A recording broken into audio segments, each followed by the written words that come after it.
Now, let's start with this webinar, and we are very honored to be able to welcome Sylvia Bottarin, Policy Officer for the Prevention of Radicalization at the European Commission, as our first speaker. Sylvia, welcome. Recently, the European Commission updated its policy by rolling out this new EU Counter-Terrorisme Agenda. And as I said, the preventive pillar of this agenda includes a very strong focus on consolidating and disseminating knowledge and supporting these stakeholders at national and local level. So I was wondering if you could tell us a little bit more about this preventive pillar of the action and the other actions foreseen in this agenda. So I'd like to give you the floor. Sure. So thank you very much, Niels, for this introduction. Yes, my name is Sylvia Bottarin. I work for the European Commission for DG Home in the unit which is preventing radicalization, and I'm very honored to be here. I mean, this is a special day. It's an emblematic day, and exactly 5 years ago, we had, as you said, the Brussels bombings. And in the light of the recently adopted CT agenda, I will guide you a little bit through the knowledge consolidation process at EU level and through also the possible way ahead. Can you see the slides? Is everything fine? You can see the slides, yes. Okay, fine, just to be sure. So, as you all know, on the 9th of December last year, the Commission adopted the CT agenda, and originally the adoption of this agenda was foreseen for the third quarter of 2021. And we had started working on this agenda already at quite a high page, because we needed to bring it to publish it within 1 year. And what happened after the attacks in France and in Austria last October was that it was decided that this would have been a topic that should have been discussed in the European Council in December. And so we prepared this CT agenda basically in 3 weeks. So it was kind of a race against the time. But it was a very important message that we had to launch, so we jumped on the train and managed to finalize it in time. The aim of this city agenda is, of course, to step up the fight against terrorism and violent extremism, but also to boost EU's resilience to terrorist threats and to support member states in countering terrorism. And I have here an overview of the 4 pillars and of this city agenda, and you might recognize at least 3 of them are the ones that have originally been published also in the first EU counter-terrorism strategy. We have anticipate, prevent, protect, and respond. And in the first one, we had pursue instead of anticipate. So it shows you also. I won't talk about anticipate now, but it shows you also how important the whole policy cycle is, and then about the importance of foresight in our policy making, in our future policy making. But I will focus my presentation today on the prevent pillar. Voila. I mean, you all have read the CT agenda, and you have seen that we have highlighted quite a number of priority areas. We have extremist ideologies online and offline. We have the importance of strategic communications and their dissemination. We have a very important reference to the local dimension, but not only the need to support cities, but also to build resilience, to focus on social inclusion, to focus on education and engagement with religious communities. And then we have a whole part on prisons and rather early exit work. And last but not least, all the challenges posed by the reintegration of foreign terrorist fighters, with a special focus on children and women. And you might say, but these are not really new priorities. At national level and at EU level, these priorities have already been highlighted since several years. And you're right, but what happens is that in the aftermath of the attacks, these were the topics that were felt as the more relevant and the more sensitive and the more urgent, given what happened in France and in Austria.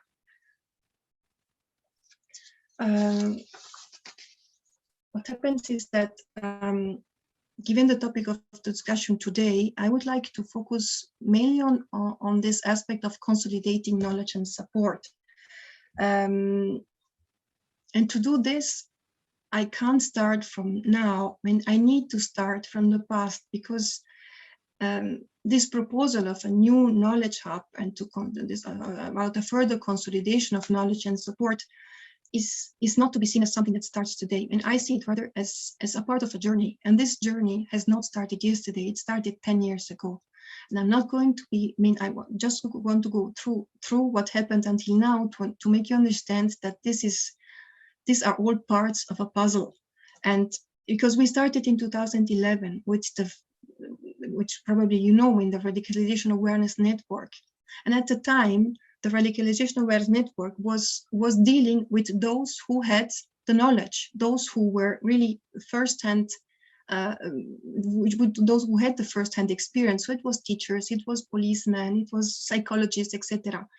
And the RAN facilitated their exchanges and fostered the dissemination of this around Europe. So this was already a first attempt of consolidating and sharing knowledge.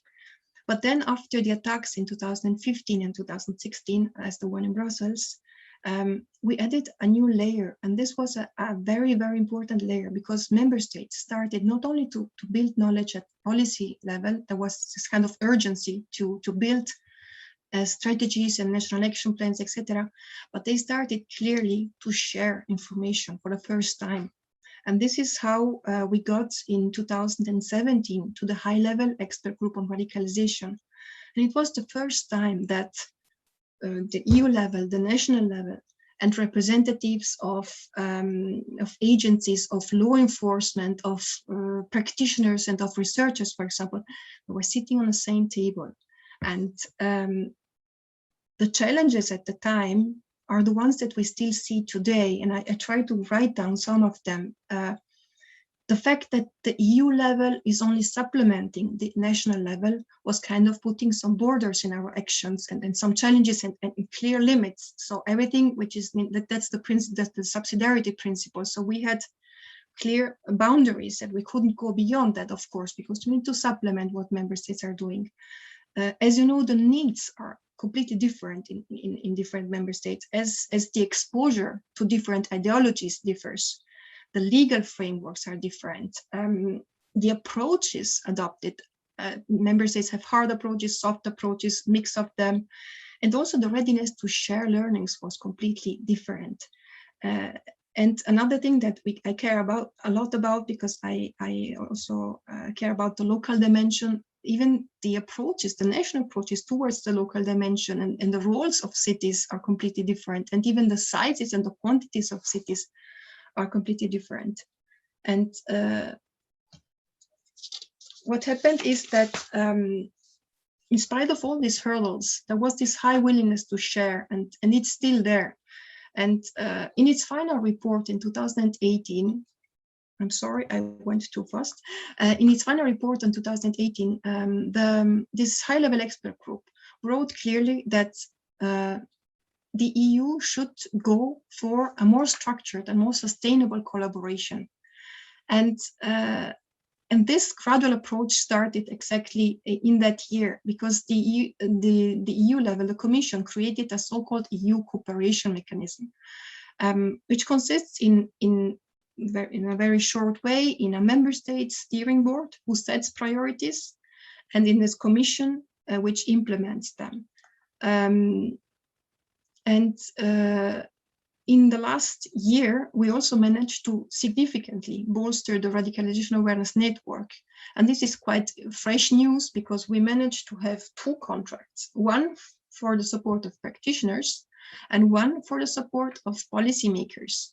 And the one that foresees the support of policymakers has a very strong, is also gathering all the evidence base that we need, because it foresees a very strong involvement of researchers, which is something quite new to this extent for our networks. And voila, here we are, the last flashback. In all these years, as we're talking about evaluation and assessment, the European level has been assessed more than once. The first time was in 2017 when Commissioner King initiated a comprehensive assessment of EU security policies.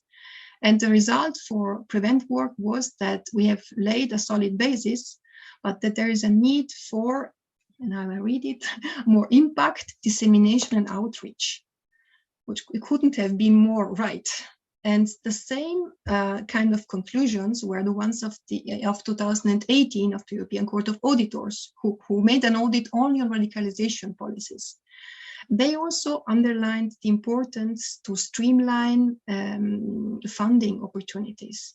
And this is a very, very big challenge for us because, as you know, this is a horizontal challenge, and there are many funds under security angle, educational angle, social inclusion angle, etc., that could theoretically cover radicalization.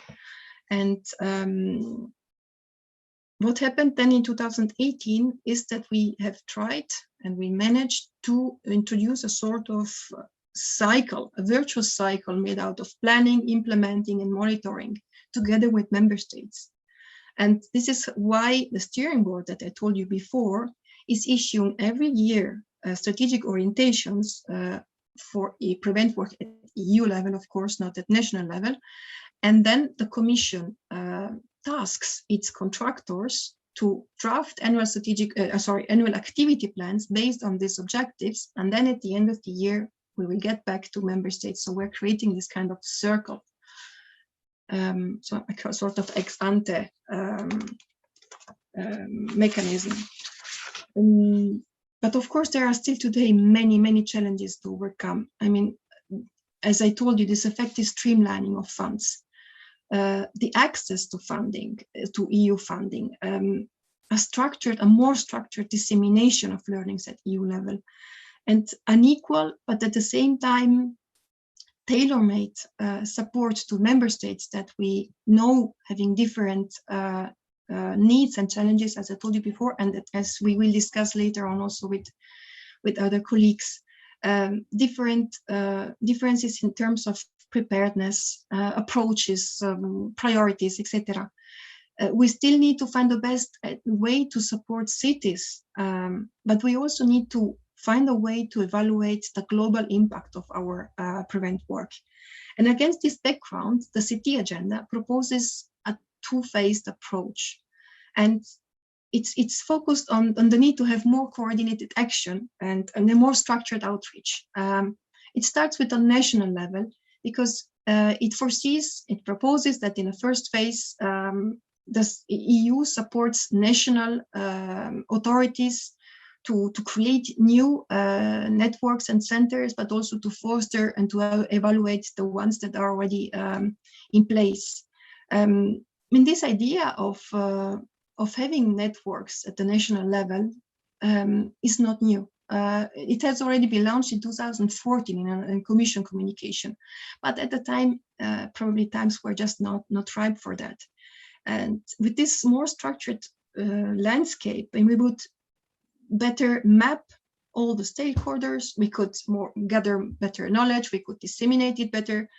But especially what I feel that is very important now, and what is one of the limits of the Radicalization Awareness Network, is that we would overcome the language barrier that is quite strong, because communicating in English is not something that is given, especially in some of our EU countries.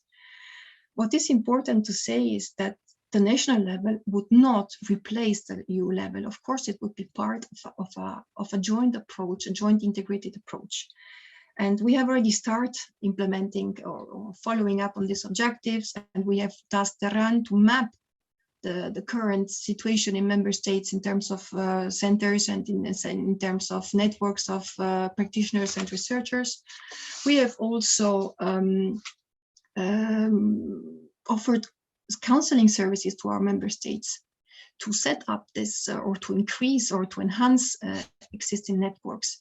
And then we have actively encouraged, and we are actively encouraging member states to make use of the EU funds, especially of their internal security fund, to create and strengthen networks and centers.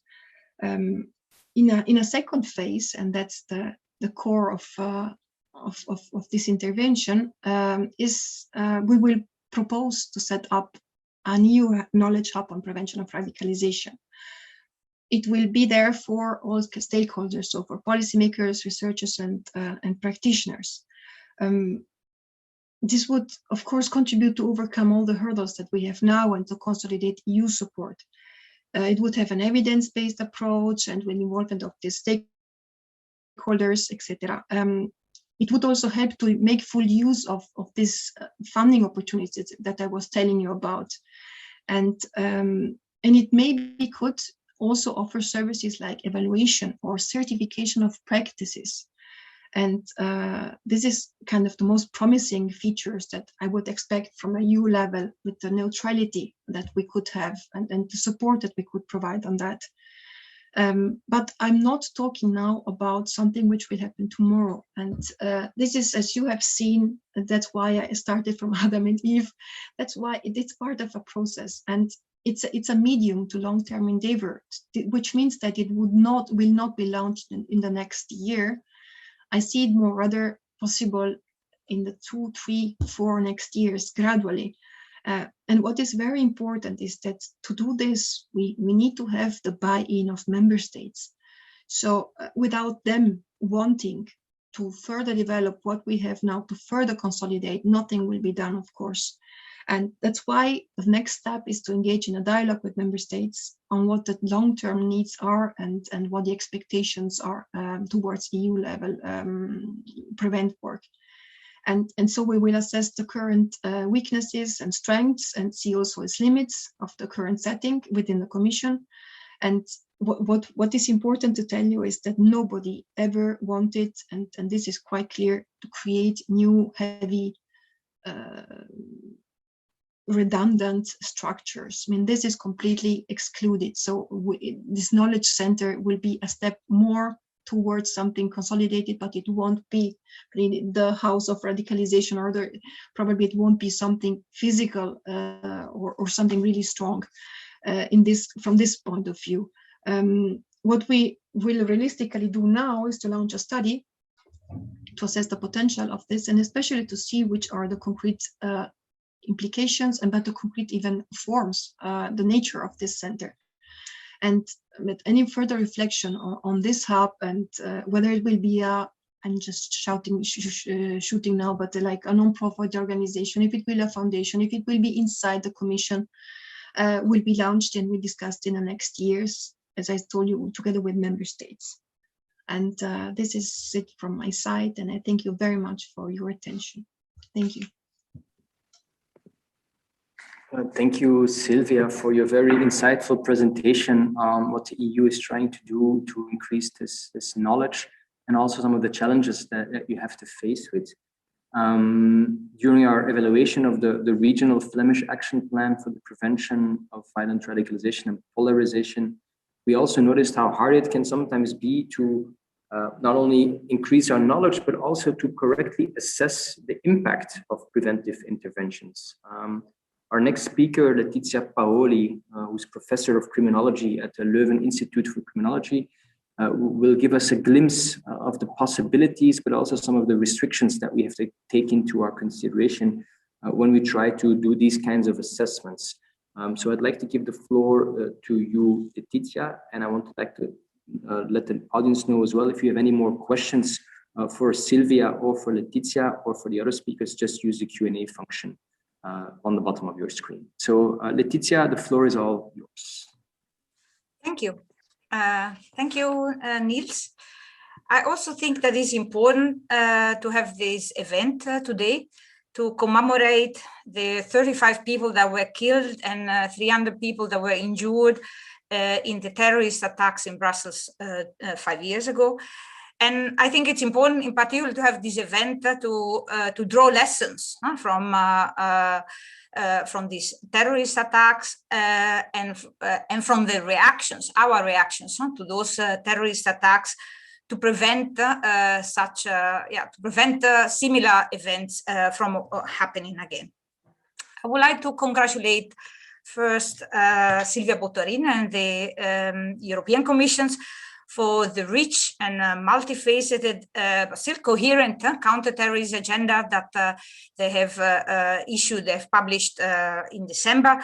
I think it's a good document, despite the fact that we have heard it was developed in just a couple of weeks. And it's a document that foresees a series of differentiated set of interventions and measures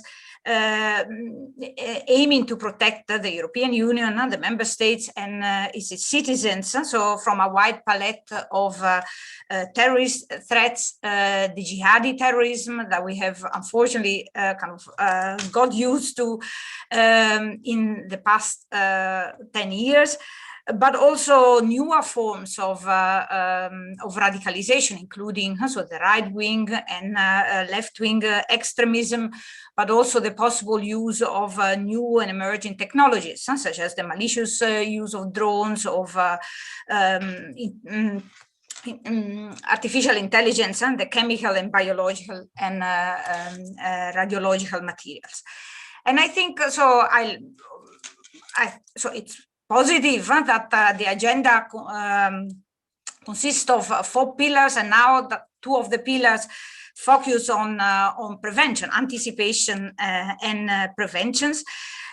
In particular, in the prevention pillar, I like the emphasis on consolidating knowledge and support.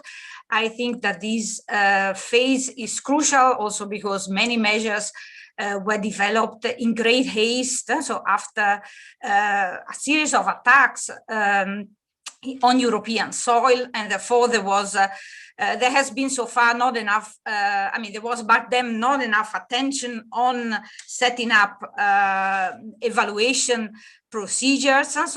And I think the time has come now to really then evaluate properly what we have been doing so far. And I think that the evaluation report that has been prepared by the Flemish Peace Institute for the evaluation of the Flemish action plan for the prevention of radicalization and polarization, it's a very good example of the work that is necessary. Likewise, I think that Daniel Köhler at the Competence Center Against Extremism in Baden-Württemberg is doing also very important work, both in a national and in a comparative perspective. And if we take the work of the Flemish Peace Institute and of Daniel Köhler as a benchmark, I think that it's important that what is necessary nowadays is a kind of a double step. So I think that we have, on the one hand, to zoom in, but also kind of to zoom out. And what do I mean with that? And so zooming in means that we have to move towards a full impact evaluation of specific interventions. If possible, we should also try to set up kind of experiments, so with an experimental group and a control group in the so-called randomized control trials, or at least we should be able to develop quasi-experiments, for example, comparing cities or services that are implementing different types of interventions on a similar type of public. And these kind of evaluations are very much in line also with the rise of experimental criminology within criminology.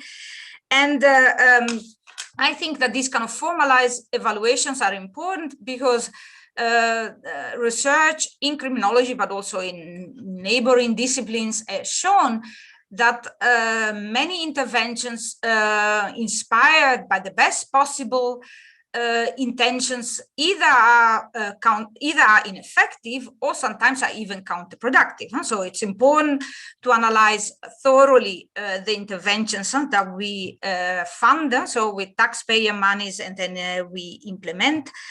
However, there is also a growing awareness, so in criminology and other disciplines, also of the limits of such types of quantitative evaluations that are kind of imitating the procedures of the medical sciences.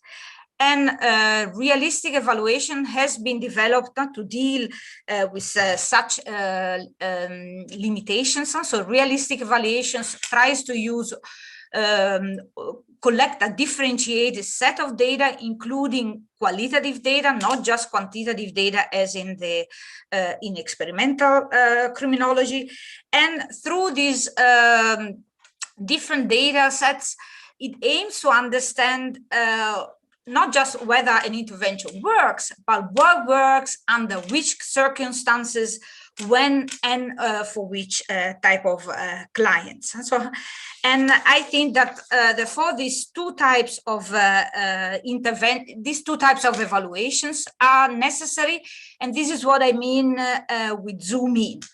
But then, in addition to zooming in, I think it's also important to zoom out.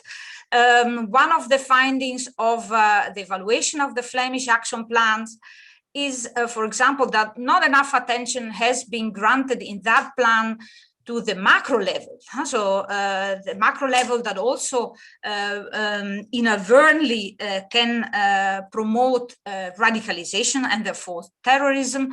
This macro level has to do with, for example, the degree of relative deprivation of social inequality in a given society, the degree of political instability, the degree of respect, or better, lack of respect for the rights of minorities. And this finding of the Flemish Peace Institute is also confirmed by research done in other settings, namely that in general, so most state interventions and also EU interventions have focused predominantly on the micro level, the level of the individuals that are radicalized or at risk of radicalizations. Some interventions has also focused on the meso level, the level of the groups, for example, the radicalizing networks, but not enough attention has been given to the macro level. And of course, this macro level, it's difficult to, so interventions at the macro level are difficult to evaluate. So it's difficult to see whether an intervention aimed at reducing social inequality has had an impact, what kind of impact it has had on reducing, for example, radicalizations, because indeed these kind of interventions at the macro level are very broad.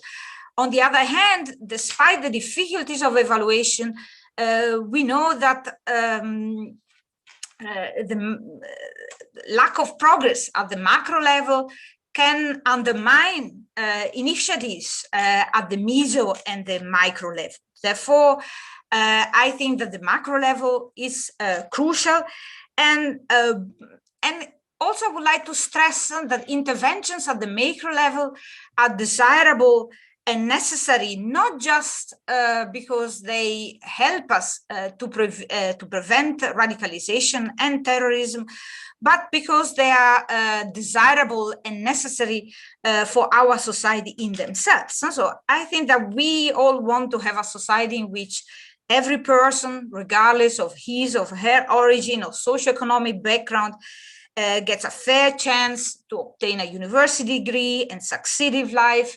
We all want a society in which every youngster receives an adequate education so that he or she can support him or herself and his or her family, and in such a way positively contribute to the economy of Belgium or other EU member states. So such developments are important, not just for the persons concerned, but they are important for the Belgian society, for the society of all other member states. And so the more people work and more people have a good job, the more taxes are raised. And therefore, only through such type of intervention, we are also able, for example, to keep our welfare state alive and thriving. So we also want to have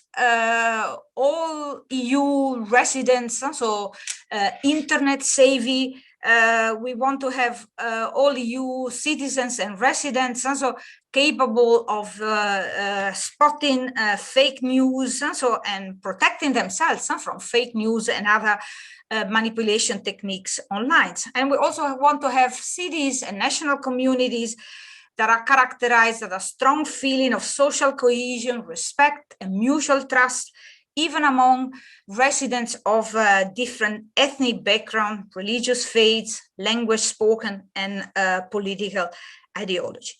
And if I look back, if I look, for example, at the Canal Plan,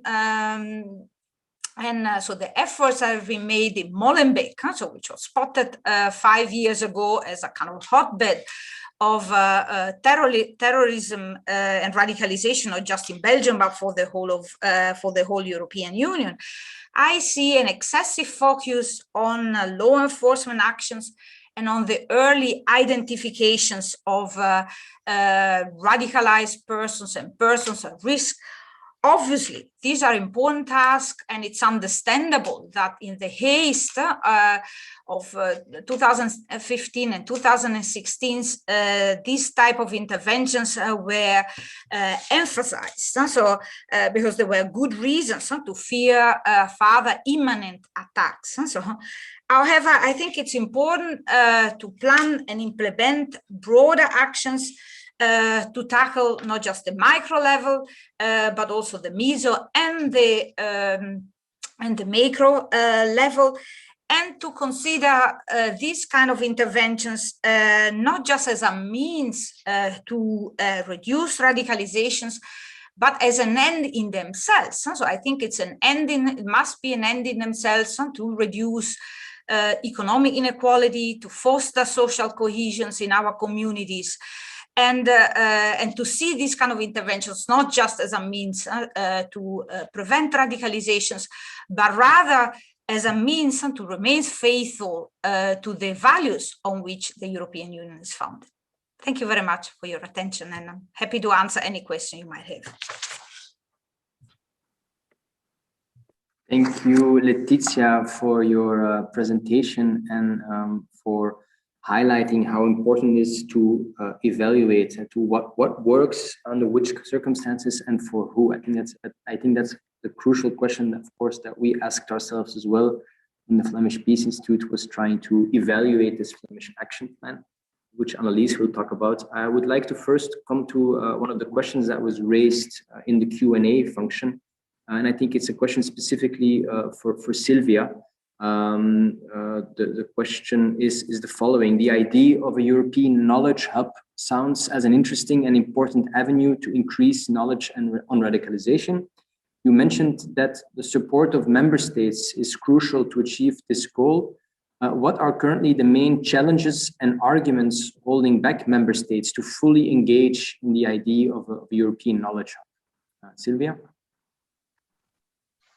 Okay, but traditionally, what has been blocking member states from sharing was everything which was related to the intelligence dimension. And the intelligence dimension is linked to radicalization, and we can't really only focus on the prevent part. And this was traditionally a big hurdle and is still a big hurdle. So the information exchange and sharing of statistics, because statistics are also not based on the same assumptions. So there's not only a political hurdle, but also a technical hurdle, because it's difficult to compare. We tried a couple of years ago to ask member states to share data on returning foreign terrorist fighters, but it was a mess because the categories are different, the willingness to share is different, the timing is different, so when then it should be updated. So it was a kind of parliamentary approach. And what else is different or is blocking them is also their different mindset in terms of and different expectations on the EU level, because and it reflects also their national approach. I remember the Netherlands being extremely against any form of structure that could have really that could involve a center. They were afraid of the idea of a center because in their philosophy, in their approach, they have much more flexible and agile procedures, for example. And Germany and France, for example, wanted a center. So it depends also on which kind of expectations you have in general and to the EU level, because we don't have to forget that the main responsibility lies in member states. So delegating to the EU level is not really what they want, except if they see the added value and the advantage. And I can tell you that things have changed a lot in the last years, and we are on a good track on that. But it's always important to get their buy-in on everything, because they decide to which extent we can help them, and we have to prove that they can get an advantage and a benefit in doing this. So it's always a two-sided approach. Thank you, Sylvia, for that answer. There's another question on the chat, on the Q&A chat, that refers specifically to border control and what the EU will be doing with regard to border control. Now, this is also part of the counter-terrorism agenda, but it also, I think, highlights something that we've been discussing today as well, this information sharing that you just mentioned, Sylvia, and the importance to share information between member states. But there's, of course, this internal, external question as well. And how does the EU want to stimulate information sharing and cooperation across borders with third countries, for example? Is that something you can also elaborate on? Because I can imagine if it's already difficult to increase this kind of communication between member states, it's even more difficult with third countries. On that aspect, I think that there is not only a matter of willingness, but also of technical issues. So we are lagging a little bit behind in my view, in terms of interoperability of all our systems. It should be easy, for example, and it's what the city agenda is proposing, for example, is that foreign terrorist fighters, that in the review of the Schengen border code, there will be also foreign terrorist fighters that will be flagged in the Schengen security system, for example. It's important that we have that we flag these people, but because then we will be better placed, or better placed to prevent and to better reintegrate them, for example. And it's a matter. I mean, we had a Schengen a Schengen forum end of November. It's not my field, so I'm talking out of just about my general knowledge about that.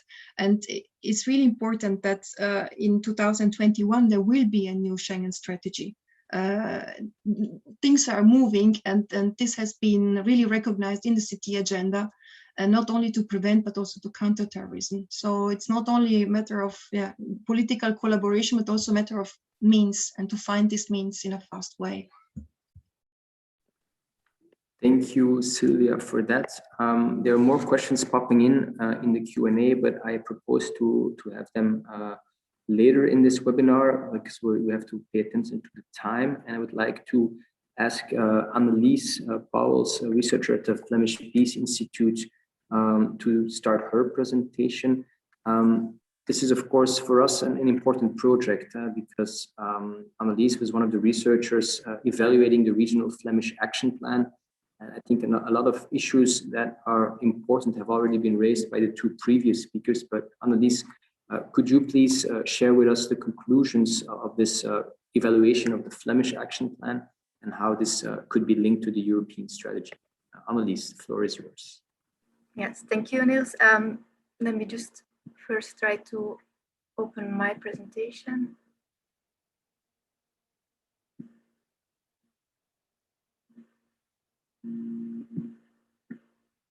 I think this should be visible to everybody. If not, please let me know. So yes, I will talk in my presentation about this evaluation study that me and other researchers conducted, an evaluation study of the Flemish Action Plan for the Prevention of Violent Radicalization and Polarization. But before I do that, I would like to say a little bit, some words to contextualize the Flemish Action Plan within the Belgian context of radicalization. So since 2012, Belgium as a country has been strongly confronted with radicalization, with terrorism, in addition to the terrorist attacks that occurred on this day, actually exactly 5 years ago. We've also been confronted with the foreign terrorist fighters phenomenon. In Belgium, we have seen more than 400 Belgian citizens actually leave to Syria and Iraq, which is the highest number, the highest proportion within Europe compared to the overall population of a country. And I put here a map with highlighting where these foreign fighters come from, which cities in Belgium that they come from. For those of you who don't know Belgium that much, the Flemish part is the northern part, and the darker dots on the map highlight a higher presence of foreign fighters that left Syria and Iraq. So we see clearly that there has been an axis in Belgium from Antwerp to Brussels. So Antwerp in the north and Brussels really in the middle of the country. But you can also see that there are some darker, quite some darker spots in the northern part of the country. So many people came actually from Flemish cities and municipalities. Then why do we actually look specifically at the Flemish action plan, the Flemish government for preventive policies? Well, in the Belgian state structure, we see a clear division of competencies to counter terrorism, to counter radicalization. And you see that the federal government is generally responsible for more the repressive aspects of this type of policy field. So security services, law enforcement, justice. Whereas the Flemish government, so the regional governments, are more responsible for preventive policies, including education, social welfare, youth welfare, but also media and culture and other policy fields that are more relevant for preventive policy to radicalization. So the Flemish Action Plan for the Prevention of Violent Radicalization and Polarization, this was adopted in 2015 in a direct response to the security context, both stemming from foreign terrorist fighters, but also from terrorist attacks that took place in Belgium and neighboring countries. The action plan was updated in 2017 in response to the evolving context. And we see that the action plan, actually, the scope of the action plan was broadened to include also the phenomenon of polarization, which was increasingly present in Flanders. The action plan has a double objective. In the first place, goal is to prevent individuals from radicalizing, but also the second objective is to detect the signs of violent radicalization as early as possible. The action plan is structured along 5 policy lines. You can see them on this table here. First one is coordination and cooperation. Second one is local approach, strengthening the local approach. Third one, organization of a person-oriented approach. Strengthening expertise and knowledge is very important, and also mobilizing civil society. And each of these policy lines is actually further operationalized in different actions and measures, 62 in total. Within the Flemish government, it's the Agency for Home Affairs who is responsible for coordinating the implementation of the action plan, but the action plan also strives for an integrated preventive approach, and therefore it also involves various policy domains, such as, on the table you can see it, also education, social care, social welfare, youth welfare, culture, but also media and sport. So now I will go say some words about the evaluation of the Flemish Action Plan that we conducted. But first, I think it's important to say some words on the methodology and how we actually proceeded by evaluating such a broad and large action plan with so many different fields and policy domains involved. A first interesting thing to say on this is that the evaluation study was commissioned to us by the Flemish Agency for Home Affairs, so the coordinating agency. of the implementation of the action plan. And this is because an evaluation of the action plan was actually foreseen in the action plan itself. So it was a specific measure within the action plan that it would have to be evaluated. And we were asked by the Flemish Agency for Home Affairs to evaluate both the conceptual framework of the action plan, but also its implementation. And we did that by asking ourselves 3 questions in our research. The first one was, does the action plan build on insights and recommendations from the literature? We also looked at how the policy measures are translated in practice. And we did this by looking at how implementing partners, the stakeholders within this implementation, actually how they experienced the implementation of the measures and whether they feel that objectives are being met. So what we did not do is an impact assessment of the various measures and actions. That would have taken us way too far to do. We also looked at a third question, whether that the action plan is appropriate to deal with evolving needs and challenges in terms of violent radicalization. In terms of methodology used, we conducted an analysis of policy documents, but also of the PCVE literature. But in addition to that, we also conducted more than 60 qualitative interviews, both with representatives of the government, various policy fields in the government, but also intelligence and security agencies, civil society, experts and academics, but also implementers of a number of projects that have been financed through the action plan itself. So with this broad category of people that we interviewed for this research, we managed to gather various perspectives coming from different policy domains, also specific. We've gathered the views of people in a youth welfare sector, but also education and specifically also local authorities. Some research findings, so time is limited, so I'll highlight only some of them because obviously it's been quite a huge work, so there's much to mention in only 15 minutes. One main finding, a very important finding, it also is that when setting up a preventive action plan, preventive policies, we see that a conceptual framework of radicalization, in this case, and the influencing factors of radicalization is something that can increase effectiveness of the implementation of the actions.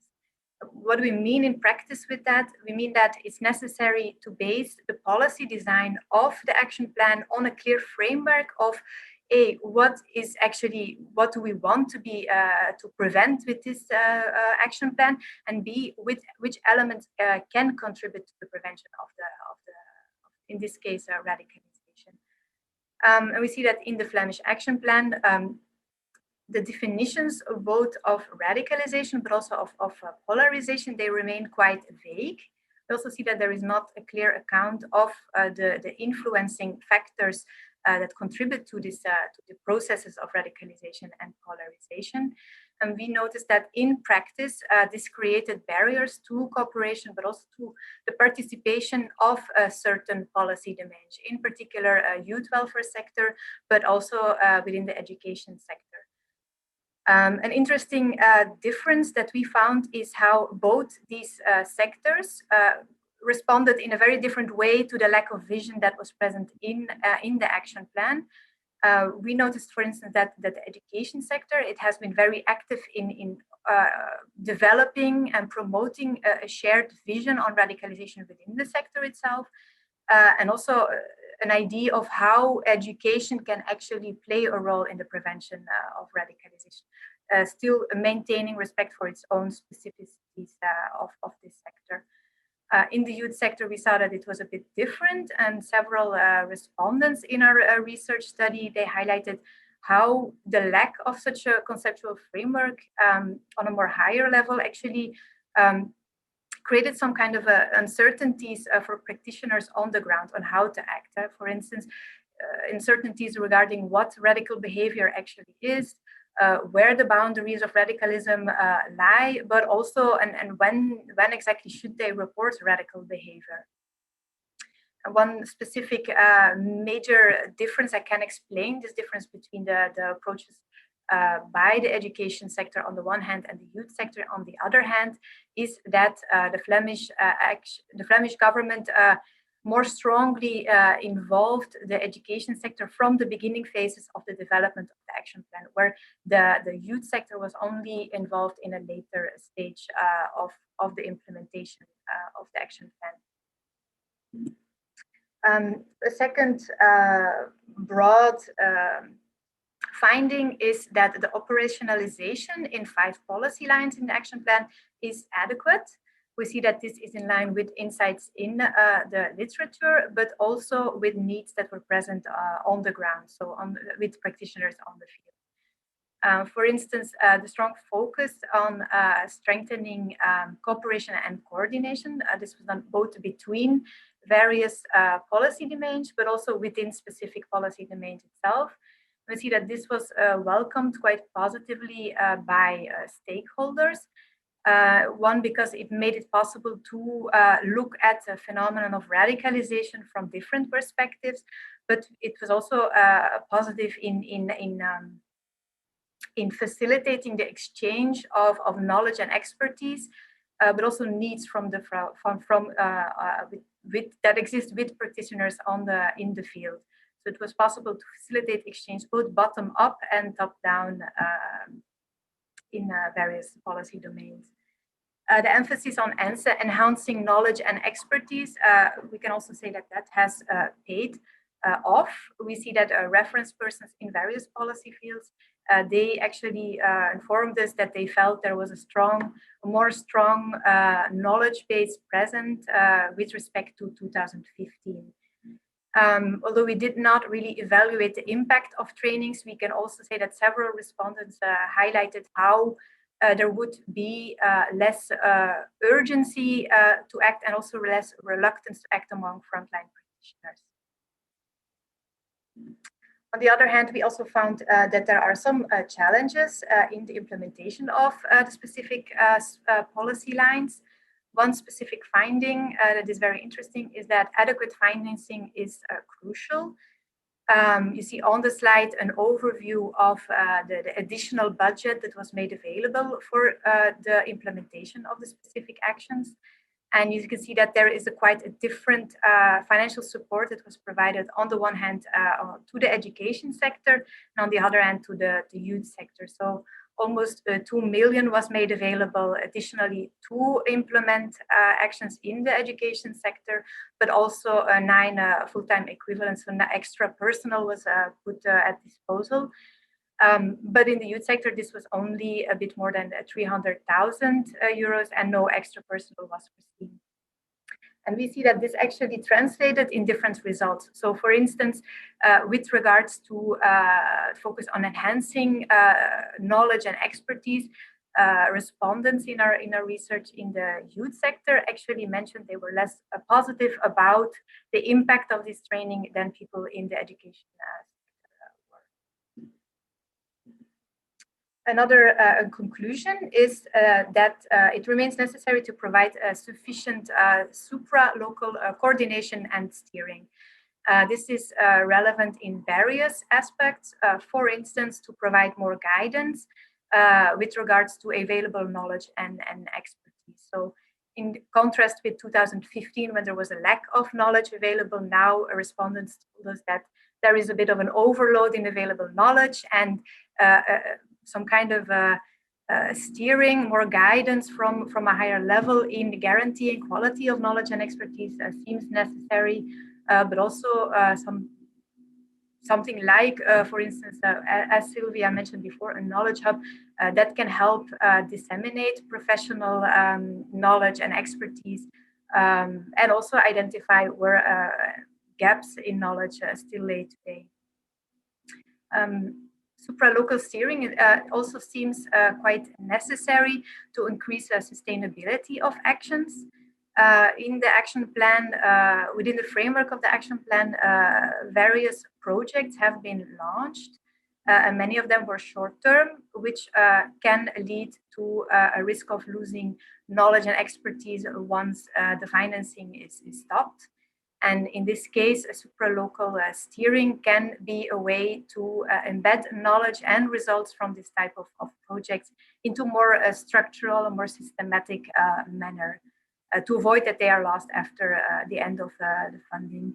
And I highlighted here a quote by one of the respondents in our research, highlighting how complicated it is after funding is stopped to both retain additional staff that was recruited for a specific project, but also to maintain partnerships with valuable partners.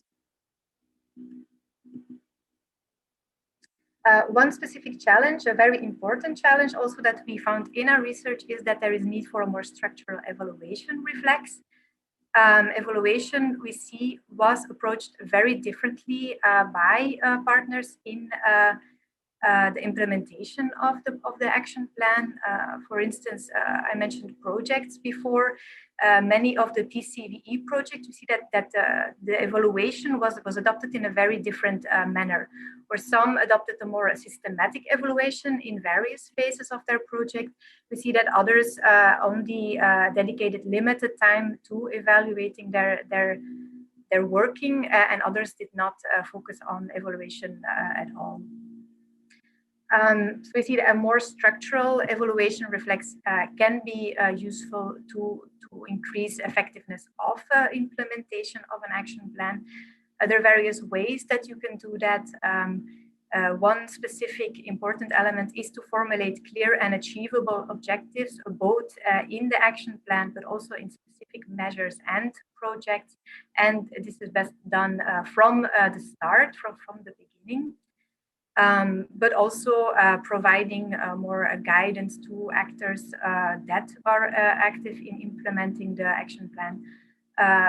In particular, we see that the organizations that focus less on evaluation, often they are smaller civil society organizations that do not have the internal capacities to conduct an adequate evaluation of their own working. So guidance from a higher level could be very useful in that aspect. Then I'll say some last words on the last question in our research study. So is the action plan still adequate to deal with the evolving context of violent radicalization and extremism today? The action plan, as I said before, it was adopted in direct response to the context in 2015. So mainly the foreign terrorist fighters phenomenon and specific terrorist attacks that were conducted by jihadist actors. But since then, we see that the context of radicalization has changed quite significantly. For instance, we see an emergence of different forms of violent extremism. And this brings about some reflections specific for the new action plan on which the Flemish government is currently working, and that will be released quite soon. One of the questions relates to the geographic reach of measures. So now the focus is quite geographically concentrated. For instance, much focus, much support was given to cities and municipalities that have been confronted with foreign terrorist fighters. So as you remember, in the first slide, I put a map of Belgium, and you can clearly see that some cities were much more affected by this problem than others. So focus is much on these cities. But when we look at other forms of violent extremism, we see that they are much more dispersed geographically. We cannot really pinpoint a specific geographic area. So obviously that translates in the question, how can we extend the reach of measures and actions today to more broader geographic reach? A similar question comes on when we think about the target groups. The focus lies now a lot on youth, but in, for instance, right-wing extremism and left-wing extremism, but also other single issues extremism, we see that the age range varies much more than is the case with jihadist radicalization. So specific question that we can ask ourselves is, how can we reach these different target groups? What are, for instance, policy domains that we should involve in order to reach these specific people that are more vulnerable to these types of extremism? And one last but very important question is, we see that at the moment, the focus lays in the action plan mainly on offline dimension of radicalization, but the online dimension obviously is growing in importance. So one last question is, how can we translate existing PCVE policies into the digital sphere? But these are only some highlights of our study. For those of you who want to know more, we have our book, Violent Radicalization and Polarization, which unfortunately is only in Dutch, available on our website now. But we're also working on writing an English policy brief. So stay tuned if you want to know more. Thank you, Annelies, for your presentation of some of the main results of our evaluation of the Flemish Action Plan. Now, in the course of this webinar, we have received some very interesting questions online. Let me start with one of these questions. I think it's one maybe more specifically for both Annelies and Daniel. And the question is as follows. Over here in the United States, we have an increasing focus on right-wing extremism. What kind of different prevention, interventions, and intelligence sharing strategies are required to tackle these milieus and networks as opposed to the threat of violent religious extremists? Maybe Annelies, you can answer that one first. Yeah, so that was actually one specific element, focus point of our research study is how do different forms of violent extremism present themselves, and do they need different interventions than, for instance, jihadist radicalization. And so we actually conducted a literature review to see, for instance, on right-wing and also left-wing extremism, but also environmental extremism, for instance. What do we know in literature on what are the influencing factors of radicalization? And broadly, you can say that both influencing factors on the micro level, but also on the meso level, are quite similar across the different types of radicalization. There are some differences with regard to more a broader, more a macro level. So, for instance, political incidents, geopolitical incidents, they can be interpreted differently among various types of extremism. But I think that means that it doesn't require that many substantial differences with regards to, especially with regards to prevention, which is the thing that we actually evaluated. For instance, one specific focus in the Flemish Action Plan is projects that work on developing positive identity among young people.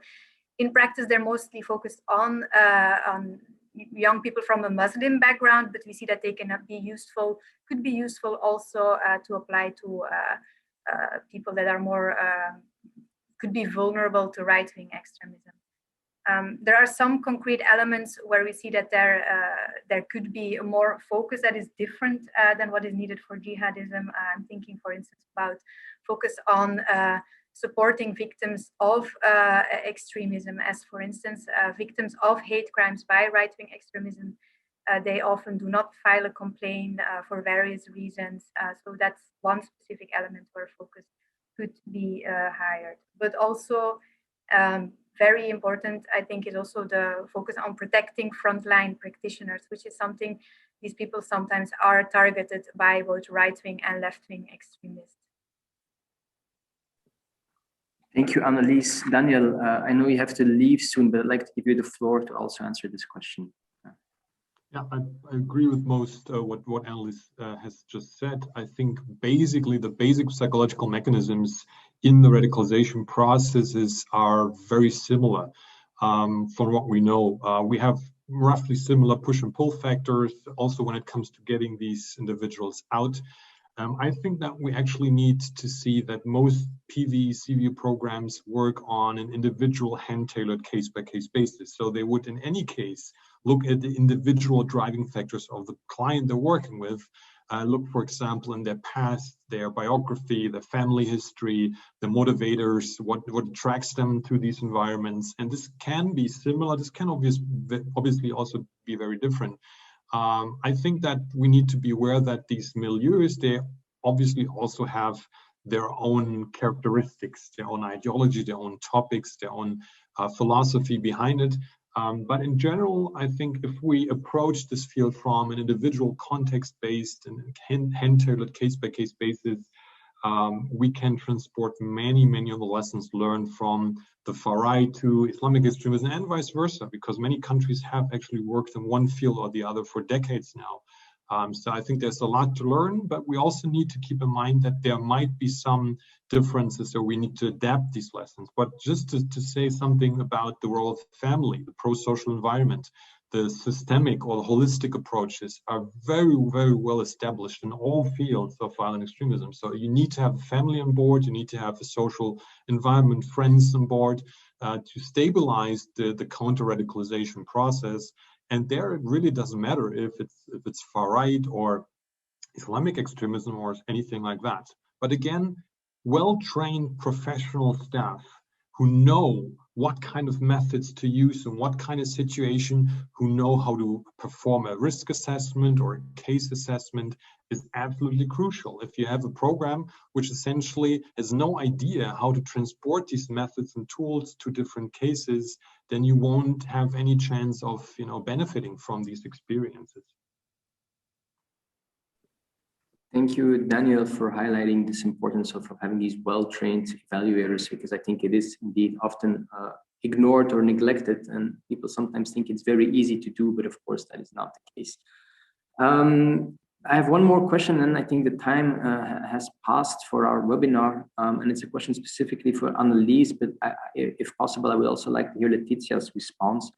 Annelies, would you recommend that this concentration on relevance and sustainability in your evaluation approach, would you recommend that this concentration should be used more often when evaluating action plans and financing programs?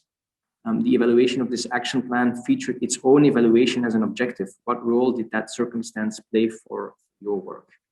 Annelies. Yeah, so the fact that the evaluation of the action plan was actually foreseen as a measure in the action plan, I think that's a very positive element. And also the focus, which I didn't mention before, the focus to link that back to scientific literature was also foreseen specifically in the action plan, which is also a very positive aspect. Whether or not include criteria such as relevance and sustainability in evaluation practices, I think that is a positive approach. Sustainability, we also looked at it in our evaluation, and we saw that this is sometimes can be quite a challenge to increase sustainability of actions and measures. But what we found really important is that when you include that criteria in an evaluation, it is also very important that the government provides support to actually facilitate sustainable measures. With the criteria relevance, relevance is also a good criteria, I think, because it leaves a space for a more broader approach. And it also gives attention it makes it possible to pay more attention to whether an action or a measure is actually relevant with regards to what is needed in the field, but also whether it's relevant and sustained by what we know from the literature. So definitely these are good criteria to include in evaluation. Okay, thank you very much for that answer, Annelies. Leticia, do you still want to add something?